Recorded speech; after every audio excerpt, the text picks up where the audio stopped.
Hey, everybody, and welcome to True Crime Paranormal with the Psychic Sisters.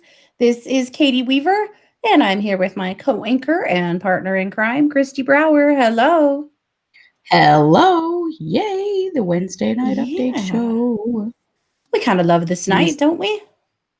Yeah, well, I love going live. I think our lives are really fun. I do too. Well, it's because we have awesome chatters and Mhm. post chatters, that come in later that maybe missed the live stream but still have something to offer. It's just really fun to be here with you guys. Yes, So it is. it is, of course, the Wednesday night update show. And yeah, we are overjoyed to be here. I hope that you guys are all doing well and staying warm. And it seems like most of the bad stuff has passed. At least I hope it has.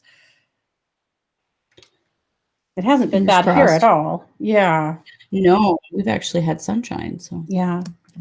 hopefully that's true for everybody else. Yeah. Well, Christy, how are you? I'm doing well. I'm really doing well. I'm spending a lot of time weaving bracelets. I'm really enjoying that. Yeah. You showed me what you're Yeah. doing. It's awesome. Yeah, it's really fun. So I'm having a good time with that. And of course, research, lots and lots and lots of research. Yeah. Yeah. Me too. It My might God. look like sitting on the couch watching Netflix, but it is actually research. It counts. That's what I'm saying. That's what I'm Mm-hmm. saying. It does. Absolutely. Well, and reading and tracking stuff down and wondering and asking ourselves questions and trying to answer those questions. And yeah, Right? So much so, we just did the Night Stalker. yeah, We just released that case last night, and oh my gosh, just the psychological aspect of that case is so weird. And yeah, just really has had me in my head. yeah, yeah, Well, most especially because we're definitely. doing a case that's kind of similar for Patreon. The similarities blew me away. Yeah, yeah, Honestly, I yeah. thought, did the Night Stalker know of the Night Caller? Did the Night No. Stalker reincarnate? He didn't. They were on the planet at the same time. But yeah, Or it's or even on the same crazy. continent. Right. Yeah. Yeah. Crazy. But Yeah. yeah, we're doing the night caller, who is Eric Edgar Cook. This is an Australian uh, serial Serial killer killer. from the 60s. Yeah. And I'm just going to say this. This is just a teaser. Even though he was hung by the state, Mhm. he is probably the luckiest serial killer I have ever seen. And Yeah. you'll have to listen to the case to see why. Yep. But, being executed by the state, before that, he was damn lucky. No, you'll see why. Yes. It's a crazy Yeah. story. Yep. So that'll break in Patreon tomorrow. Yep. Yes. Second Patreon of the month. Yeah. So, and if you're not a patron and you want to see that and our coverage of John Bonet and the disappearance of Agatha Christie and so many other cases, just go Yeah. over to Patreon, search for True Crime Paranormal, and become a patron. We appreciate that a Yeah. lot. It helps us a lot to have that little extra boost to It pay for certainly does. the software we use and the podcasting. We're uploading so many shows now. Our podcaster is outrageous. We Yeah. don't care. We're happy. So, Yeah. We're good. We're going to keep doing it, and we mm-hmm. appreciate it. It's also fun just to think about what we're going to do specifically for Patreon. Like, Yeah. we like to Yeah. put fun Try to stuff. do So. special things. Yeah, for sure. Mhm. Well, hello to Innocuous and Patsy and Misty and Ember. Glowing Ember said you did a great job on the Night Stalker. Thank you. That was a very Thank you. interesting case. Oh my Yeah. gosh. Yep. Yep. Thanks for Mm. that. Yeah. And yeah, if you're a part of Spirit School, last night we did a 3-card Oracle spread class. And that was awesome. If you want to be a part of Spirit School, just go over to our YouTube page and click on the membership button and you can just join. It's $15 Cool. a month. You won't get classes from us for cheaper, well, ever. That's insane. But we're Mhm. building a community here and we want you to be a part of it. And so that's how to do Wonderful. it. And then you'll get a guided imagery meditation once a month and 2 classes. And we do them all by live stream. But of course, you can go back and watch them anytime you want, if you're a member. Right. So That's how it works. Hey, Carly. It's so good to have you guys here. Yeah. Yes. Well, all is well in my world too. It's been so sunny and beautiful. It's cold as hell. It was 2 degrees when I put my little boys out to pee this morning. They couldn't believe it. That's Chihuahuas. Not your actual children. I always they can be in the house. They're allowed. Yeah. I always call them my little boys, and then I think people probably think, wonder what the hell this woman's doing. That's my little boys. Yep. Not impressed with having to pee outside in 2-degree weather, but Right. it's what it is. But anyway, but it's been gorgeous. The sun is shining. Yesterday we took a drive. I just needed the sunshine. So we went and got some food and took a drive and just really sucked it up. It was awesome. We're in that funny time of year where we still have cold and snow, but it's lighter a lot longer and we're getting a lot more sun. Like my husband pointed out, the sun is at the point now that it breaks over our house in the mornings and we get more sun into the backyard, the snow on the back of the house. The ice is all starting to melt and run off. Yep. It's coming. It is. We have a bare spot in our yard next to one side of the fence, and oh my gosh, well, and the dogs are so happy. I almost said cats. My cats don't go outside. The dogs are loving it. So yeah, it's great. It is. Yeah, the pigs today out by our back gate. We have a wooden fence on the back of our property or the back of our yard, and the pigs were out there today. Scott looked around. All of a sudden, he went, "Oh my God, where are the pigs?" Because they're like toddlers. You better know where they are and what they're doing because they're definitely screwing you over in some way. I went, I don't know. And I looked out through the back window and they were clear out at the back of the yard where there's no snow under because there's pine trees there against the fence. And they were just stretched out in the sun. They slept out there for about an hour. Nice. Yeah. It was so nice. Then pretty soon they came wandering in like, what are you guys doing?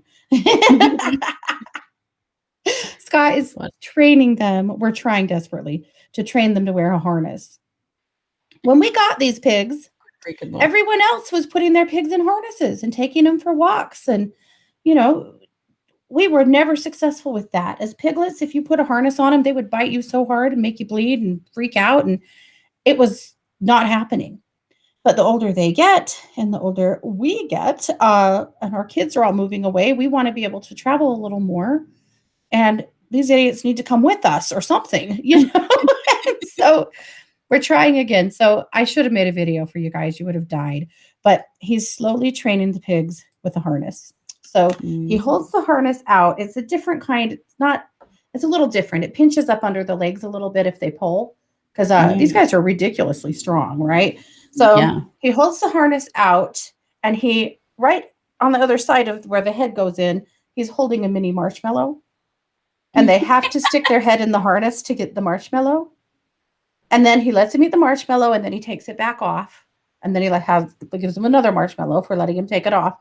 And then he goes to the other pig and does the thing all over again. Oh my gosh. It was funny till one of them stomped on my toe. And then I thought I would die. Have you ever had a big dog that stomps on your toe? You know what I'm talking about? A hoof? Oh, good God. Yeah. But anyway, yeah. But by the time of the end of this 15-minute training session, the pigs were both, full of mini marshmallows, which it's really probably not that good for them. But they both were actually putting the harness over their head pretty nicely. Now, that's not putting their legs through it and doing it up. This is first step. They are extremely suspicious. So anyway, I will let you know. We'll see. Please take some video. He is being super nice about it. I think you could just about get his legs in, but we decided not to rush him, and just kind of take it one step at a time.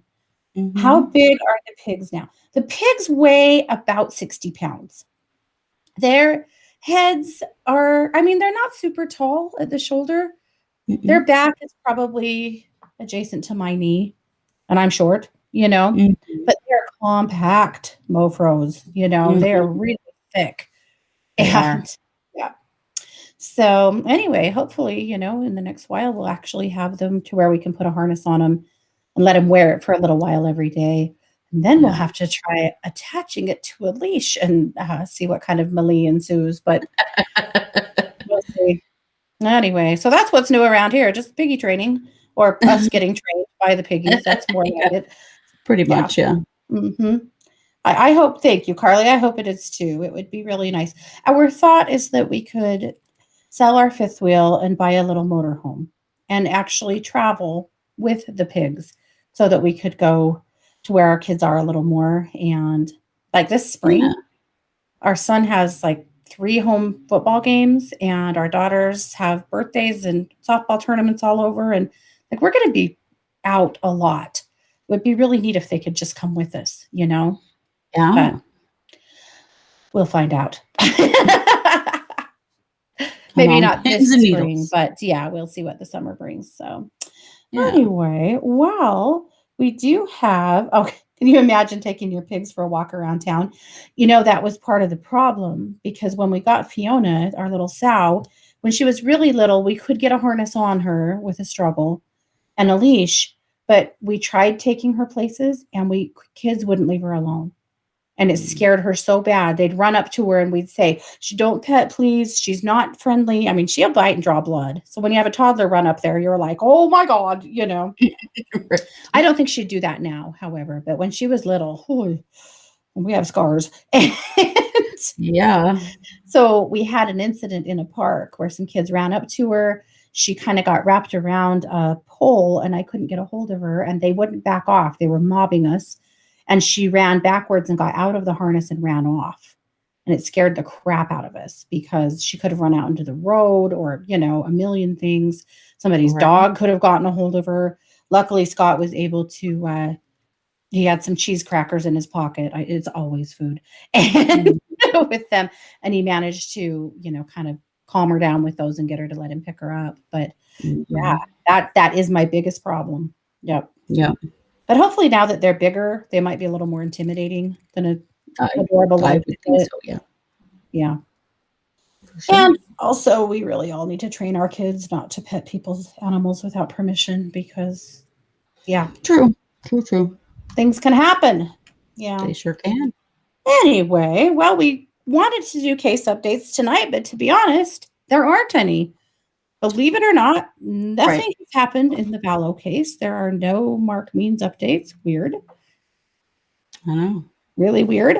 I don't know. He's cooking something up, surely, but we don't have it. Yeah. So we do have a solved case that we thought would be really fun to share. Yeah.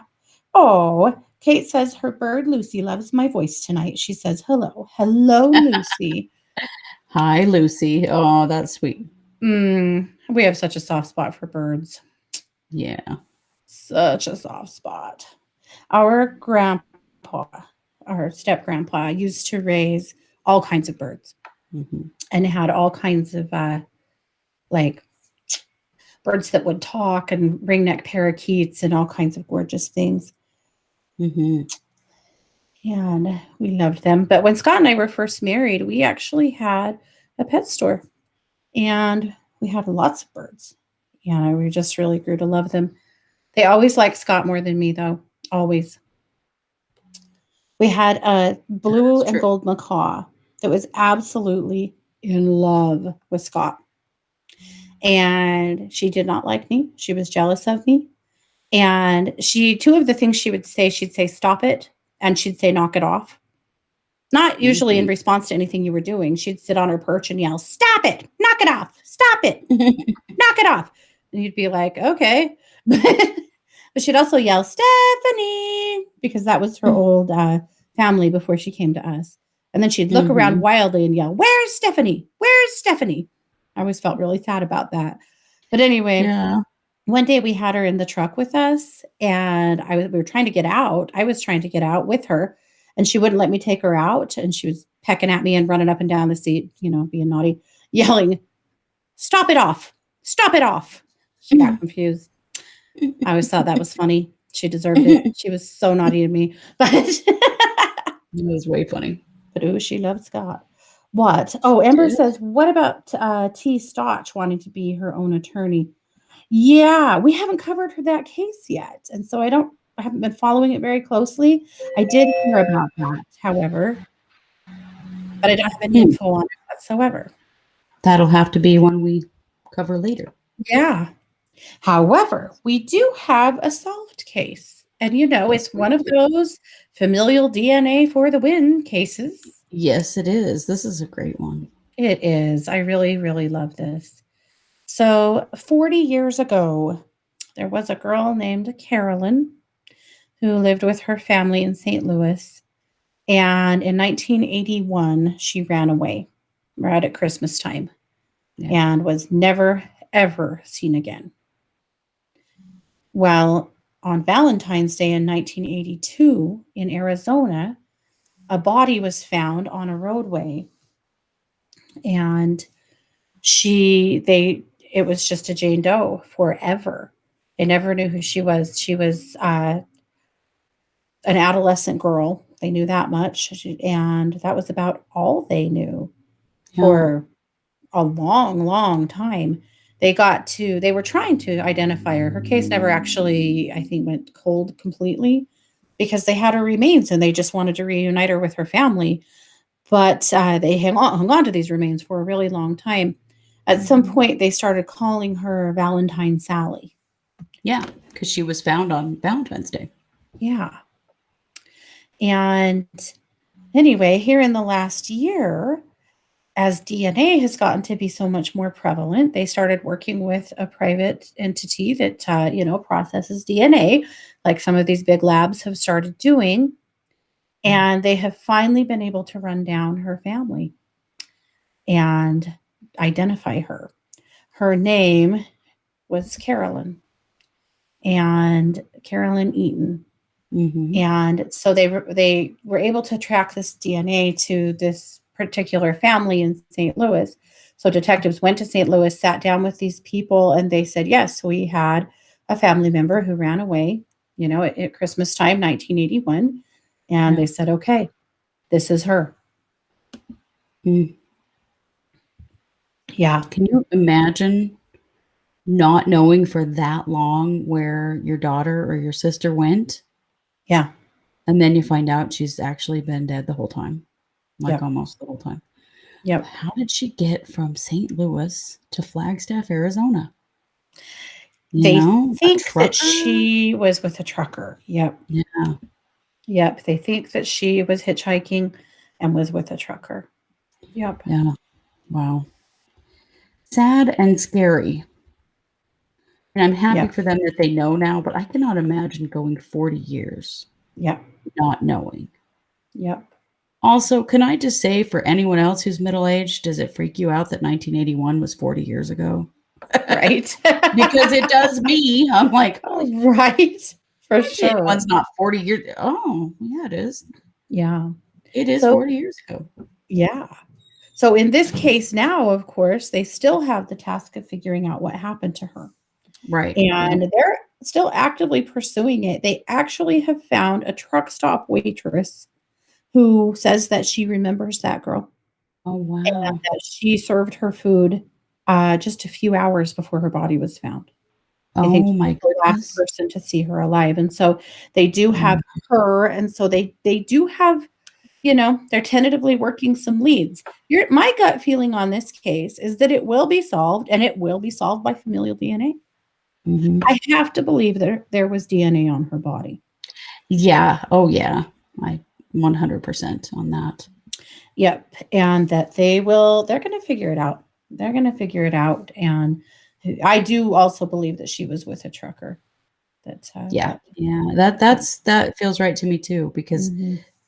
she made it quite a ways in a Yeah. short amount of time She was probably in with winter. multiple truckers. Yeah. Yeah. Because it was winter. Mhm. Wow. Yeah. So, but at least for her family, they know what happened to her Yeah. and can at least have that much closure. Now, in 40 years, a lot has happened. If she was, Right. 17, she was 17. I don't know if I said that, but she was 17 when she died. So that would, her parents could be in their 60s, or older, but probably right in the age of 60s. Well, So they'd they be a could, lot older than that because she'd be 57. Oh, she'd be 50. Oh, yeah. What am I talking about? See, I'm telling you. Math. 81 is really 40 years ago. You don't want to believe Never it. mind. Scratch all of that. Her parents are in their 80s. That's what. Right. So they could still be living. The articles that I read 2 different articles on it. They did not indicate that that her parents were living or won't, but at least her siblings have that closure. Anyway, yeah. I love that the police in this town that found that body, that they have kept this case alive this long. Yes. You know, a lot of places, a lot of police forces don't. And I just think it's really cool that they stayed committed to this case for this long. Yeah. So often a case like this would just disappear, you know, people would forget. I think it's cool that they haven't. Absolutely. To remember well, and that it was that's a somebody's huge child there, you know? Yeah. Well, and it was a huge success story for them. The police department is elated that they actually were able to not solve the murder yet, but again, they're working on it, but they were at least able to figure out who she was. Well, it's a huge step to know who she was, you know, to know who killed her. There have got to be hundreds of thousands of unidentified remains in this country. For sure. You know, just from the little ones that we've seen around, there's so many that they just haven't known what to do with. And with the DNA stuff happening now, I think more and more and more we're going to see these cases being solved. One of the things that we discovered in this case, though, is that it is enormously expensive for a police department to have the DNA work done. They actually got a grant that helped to pay for it because it's enormously expensive. That's something that needs to change. Yeah, it is. These victims of crimes, you know, or potential crimes, these remains that all these police departments have been holding for all this time with no closure on, and they can't afford to do the DNA work, that cannot be right. That has to change. Yeah, it's got to. It's got to. You can't expect small police departments to bear that weight, because then fewer and fewer of these cases will get solved, and that's not okay. We need big labs that can absorb the cost, or I don't know, however it's going to happen. Yeah, it's got to happen. Yeah, because I know Idaho is one of those. Trust me, we have one lab. We have a state lab. That's all we've got, and it takes forever for autopsies to happen, and it you know, rape kits. Our backlog of rape kits is horrifying, and you know, we need help. Yeah. We need help because we have lots of small police forces, you know, like a lot of states do, and they just they don't have the money or the manpower. We've got to have help with these things to get justice, get people off the streets that should be off the streets, that kind of thing. Yeah, without a doubt. Yep, that's something that we can definitely all look towards in our politicians and our choices of. That's questions we can be asking. You know, we can, as citizens, keep pushing towards better funding for this kind of work. This is the police work of the future, and it's panning out, you know. It's panning out. We need to all continue to keep our eye on that. Yep. Oh, it's horrible. The rape kit. Oh, it's horrible. Horrible. It's ridiculous. So absolutely ridiculous. And some of that is prioritizing. The way that cases are prioritized is really screwed up, you know, because if it's violence against women, it's kind of low on the totem pole. Yeah. Not okay. For sure. A lot of reform needs to happen here. Yep. But I'm impressed with this police force that they've fought this long to identify her. And they were willing to spend the money, you know? Yeah. They were willing, with a 40-year-old body, to go, nope, this child needs to be reunited with her family. Now, they were working with the Center for Missing and Exploited Children. They were working with NAMUS. They were working with, it was an interagency thing, you know, to finally get this, to get her identified. Yeah. Yeah. So very cool. Good stuff there. Yeah. All right. Glowing Ember, I have to tell you a joke. Okay. Because that's all we have left, honestly. But I just am seeing I see a comment she made, and I'm going to tell you a joke. So the comment she made, it was about birds. Back to that. She said, that's not so bad. My cousin got a bird that said the F word and loved using it. It was a macaw. And that reminded me of a joke that my dad used to tell that I think you have to hear. So, Oh boy. I think I know this joke. Now, we would never actually do this, so don't get offended about animal cruelty or anything, but just listen. So, yeah, so, my dad had this bird. He had a macaw as well. And he was constantly saying the F word. And he kept telling him, if you don't quit swearing, I'm going to stick you in the freezer. And he just kept swearing. And every day, if you don't quit swearing, I'm going to stick you in the freezer. Finally, one day, he'd had enough. He said bad words in front of people from church. And so that was it. And he put him in the freezer. And about 5 minutes later, he got to feeling bad about that and opened up the freezer. And the parrot hopped out on his hand. And he looked back in at the freezer at the turkey in there and said, "What'd he say?"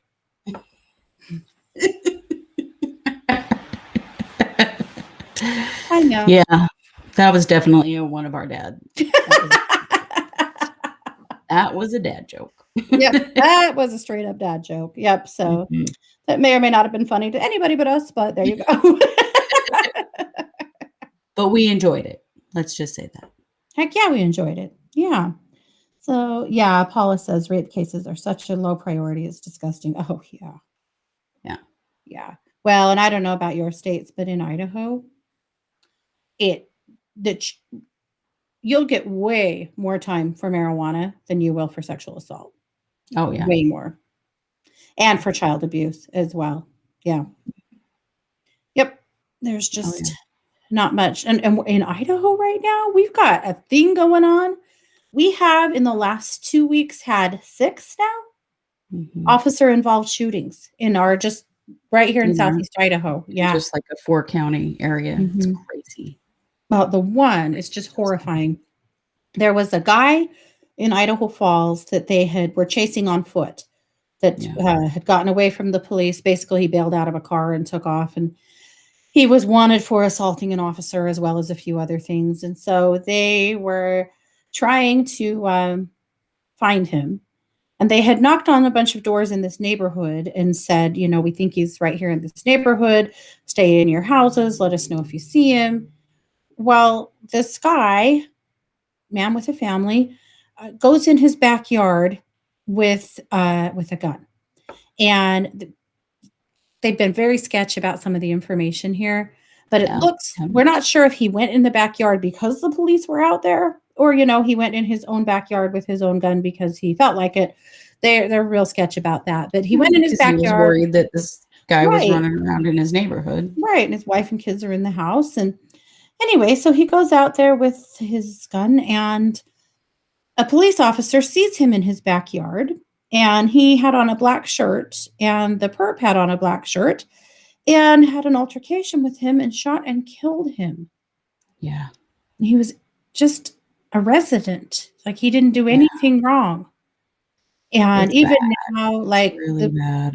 The reporting on it, the police are like, yeah, So, yeah, he was in his backyard and an officer saw him, and we were all charged into his backyard. And then something happened. We're not sure what. And then he was dead. I mean, that's basically what they told the press. It was really, Yeah. Sure he did. They were saying from the officer cam's footage, this is what happened. But then something happened. We're not sure what. And then this officer shot. Yeah. I'm like, well, the cameras were rolling the whole time. Right, guys? Right? Yeah. Yeah. Yeah. They all know what happened. Yeah. So, yeah. And then right here in Rexburg, where I live, there was an incident with in a home, well, not a home, in an apartment complex that is a low-income complex that is mostly where, a lot of disabled people live there. And a lady called the police and said that there was a man there that she didn't want there, that she was asking him to leave and he wouldn't leave. So the police went there and they told him he had to leave. And he started walking towards them, and he had his hand in his pocket. And they told him to stop, and he just kept coming. He was an older guy, an older disabled guy, and they gunned him down and killed him. They did. Yeah. Again, they haven't said if he had a gun on him. He didn't have a gun on him. I don't think so either. No. And then several others that have happened in other counties around us. It's just, I'm sure we'll be talking about more of it soon when we know a little more. But it's Yeah, bad. it's bad. It shows a real lack of appropriate training. And don't get me wrong, Impulse I'm not control. impulse control. I don't want to drag on the police. And if you guys have family members that are police officers, believe me, we have all the respect in the world for. We have lots of family members that are cops ourselves. Yeah. But these cases are pretty horrifying. They are. They are. And when you Yeah. see, completely unnecessary situations, Yeah. this is the kind of stuff. And I know it is happening everywhere. Mhm. Um, it's just finally made its way to our area, which Yeah. is, we've been seeing it online for a long time, but we've now seen it locally. Yeah. Just bizarre. So Yeah. That poor family that now has to yeah. Yeah. Oh, Kate says that was my husband's good friend. Case in Idaho Falls. Kate, I am so sorry. I'm so That sorry is to so hear that. sad. There's a mom and I think 3 or 4 kids that Yeah. or a wife and 3 or 4 kids now that don't have a dad, and they apparently moved here. There was an interview with his dad in the news, and he said they moved here from California to get away from the Yes. crime that they were living around. Yeah. And this happens. And this happens. It's just maddening. Crazy. So anyway, it's certainly putting a spotlight on some of the changes that are needed, and I don't have all the answers without a doubt, but we certainly know this isn't right. No. Yeah. Yeah. Absolutely. Yeah. Yes, Amber, I did see that case from Arizona, from Mesa, where a guy is in a hotel and gets shot by a police officer while he's trying to follow his directions. Yeah. Yep. That's just the thing. There are police officers shooting for no reason, the wrong reason, and I'm not saying that's the case in every situation, but we're certainly seeing it in a lot of Yeah. situations, and it's really scary. Yep. Yep. There's got to be a change. It is one of those things that we have to find a way to keep addressing and making better. Because you know what? This isn't good for the police either, because it just No, continues to create more division between the people and the police. Also, for these officers, the guy in Idaho Falls that shot the guy that we were talking about, the officer is very young. yeah, And he now has this to live with for the rest of his life. And I feel very sorry for him as well, because that was yeah, a horrible mistake that never needed to happen. But where was the ball dropped? How did this really play out? And those are things that we may or may not ever know about that case in particular. But at any rate, across the board for everyone's wellness, this has to get better. for sure, for sure. Yeah. Yep. And again, I don't have the answers, and No, I don't either. But I know what's right and wrong. Yeah. I've something has happened with the police from the time that we were kids to now, where Yeah. it used to be like maim to stop someone or whatever to just shoot to kill. Like there's Yeah. been this huge leap. And where are tasers and beanbag guns and all that stuff? There was a time when there were lots of ways to stop somebody without killing them. And it's Yeah. like, all that stuff's gone. And now it's just shoot to kill. And I don't Yeah. understand. I don't know for sure when that switch happened, but it certainly did, at least here locally, Yeah. because this is not something Yeah. you ever heard of. Yep. Yep. And I agree with you, Amber. She said the majority of law enforcement are the cream of the crop. There are just a handful that give them a bad name. There's a few in every profession. I agree with you entirely. Entirely. Yeah. Yep. There Now are, we do know some departments that have a horrible amount of corruption. Certain cities have been really known for that, unfortunately. But I agree with you. Most people don't go into law enforcement to kill people. That's not why they're there. Right. I mean, some do, but most don't. Well, and like here, Exactly. we have no education requirement for our police. No. And I am a huge proponent of that, because I feel like, a bachelor's degree prior to becoming a police officer in criminal justice or social work or something is very helpful in making you a better cop. Absolutely. And you're right, our police are militarized. They have all this military stuff now that they didn't used to have. Yeah. Yeah, for sure. I was reading an article with a guy that was a beat cop in Brooklyn in the 70s. Oh, and he wow. didn't even have a gun. He said he Yeah. didn't even have a gun. He said he had a baton and he had cuffs. And he said Mhm. he could only think of a couple of times that that baton was ever even pulled out. He Right. said, "I don't understand what's happening now, you know, Yeah. that I this is know. what's going on." But that was still a day and age, though, that the local police officers were friends of the Right. community, you know? They were Yeah. friends of the community, and they knew people, and people knew them, and they were out and about, and people came running when they needed help. It's just things are very Mhm. different now. And again, really not trying to turn this into a political program in any way, but I think we can all agree that we want our communities to be safe, and we want citizens to be Right. safe from unlawful shootings on any side, and Yeah. just that, Mhm. that we can all identify places that we can have some change. Yeah. Yeah. Yeah, for sure. Yeah. Well, again, the things that we do as citizens, the way we vote, the things we push for, the things that we involve ourselves in, we shape our communities, and we have to be aware of it and continue to shape the communities we want, you know? Yep. It's very true. And we can all do that. It doesn't matter who what if you're red or you're blue or purple or none of the above, that doesn't matter. We all have a responsibility to ourselves, to our families, and to our communities to be involved and aware and Right. to follow our own conscience and what we believe is right. Yep. Most definitely. This is one of those times, well, it's always important, but I feel like it's even more right now. Yep, for sure. That's true. Kat says she thinks that social media has helped expose a lot. I It think it's has. true as well. Yep, that we see a lot more now. Yep, and someone else said the cop cams are a great addition, the body Yeah, cams, but and I agree, that's made a huge difference, and they dash don't cams too. they're not required here, and that's a huge Yeah, they're problem, not I think. required here. Some officers wear them by choice, Mm, but slowly our department's requiring them. yeah, yep, yeah, for Yeah. sure. Well, I think that's all we've got, but I think it is. we Yeah. will be back tomorrow night with the Psychic Hour at 7. We want to thank you guys for being here. Again, if you're a patron, watch for a new case dropping tomorrow. The Night Caller, not to be confused with the Night Stalker, but maybe to be confused with the Night Stalker because the It's pretty similarities similar are case. bonkers, but we'll tell Yeah. you all about it. And that's what we've got. We've had 3 great cases already out this week. Make sure that you take a hold of those as well. And thanks so much, you Mhm. guys, for being here. This is True Crime Paranormal with the Psychic Sisters. Take care. Have a good night, guys.